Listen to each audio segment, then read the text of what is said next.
Perkenalkan, nama saya Karisma Widyazana dengan NIM 03031281924023 dari KASA Indralaya angkatan 2019.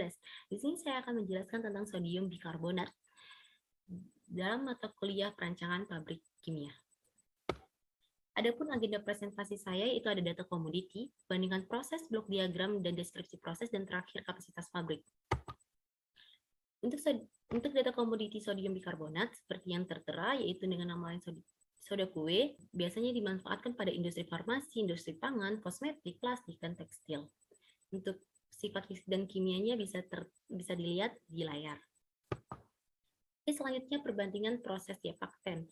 Nah, paten rujukan pertama tahun 2016 yaitu menggunakan bahan baku sodium hidroksida aqueous plus gas CO2, yaitu menggunakan proses elektrokimia. Dengan nanti hasilnya yaitu ada natrium karbonat, natrium klorida, dan natrium bikarbonat.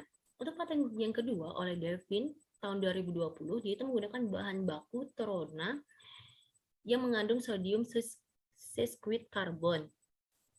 Nah, yaitu menggunakan proses kristalisasi dengan fitritinya kalsinasi sehingga menghasilkan dengan sintesis karbonasi dan ekstraksi sehingga produk yang dihasilkan nanti sodium karbonat dan sodium bikarbonat. Selanjutnya, paten rujukan yang ketiga yaitu Hansen tahun 2015, dia mirip dengan paten rujukan yang kedua di mana menggunakan bahan baku trona dengan proses kristalisasi, fitritinya juga kalsinasi, sintesisnya juga dengan karbon dan ekstraksi. Nah, dia akan menghasilkan produk juga sama natrium karbonat dan natrium bikarbonat. Untuk paten rujukan yang keempat, yang terakhir, yaitu James tahun 2020, di mana menggunakan bahan baku purchok likor yang mengandung sodium bikarbonat. Dengan proses kristalisasi juga, dan produk yang dihasilkan nantinya kristal sodium bikarbonat.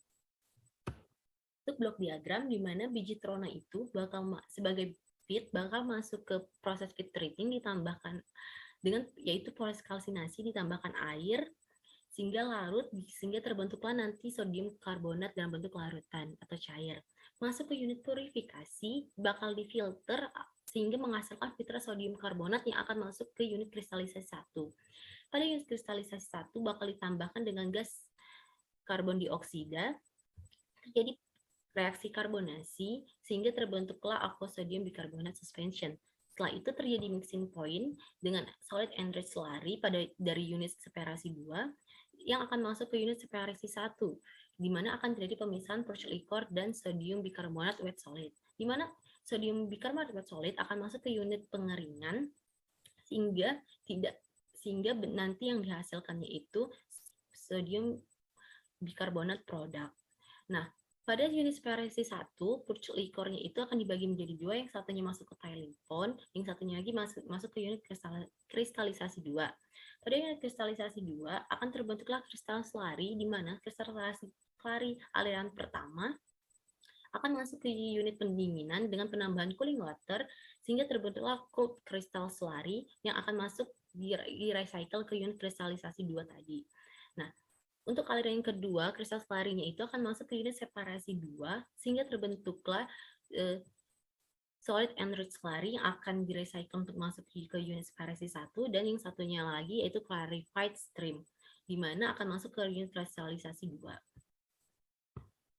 Berikut deskripsi prosesnya.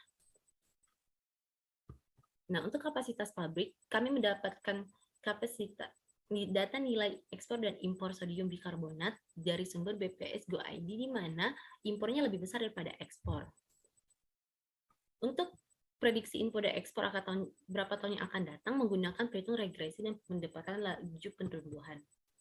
Nah, berikut ini data dari penggunaan perhitungan pendekatan laju pertumbuhan, karena perhitungan menggunakan regresi itu diabaikan atau tidak bisa digunakan karena hasilnya itu didapatkan terlalu besar atau terlalu jauh sehingga tidak digunakan dalam perhitungan ini. 2032 bahwa ekspornya itu lebih kecil dibanding impor, sehingga untuk melihat peluangnya impor dikurang ekspor sehingga terdapatlah 178.000 ton per tahun.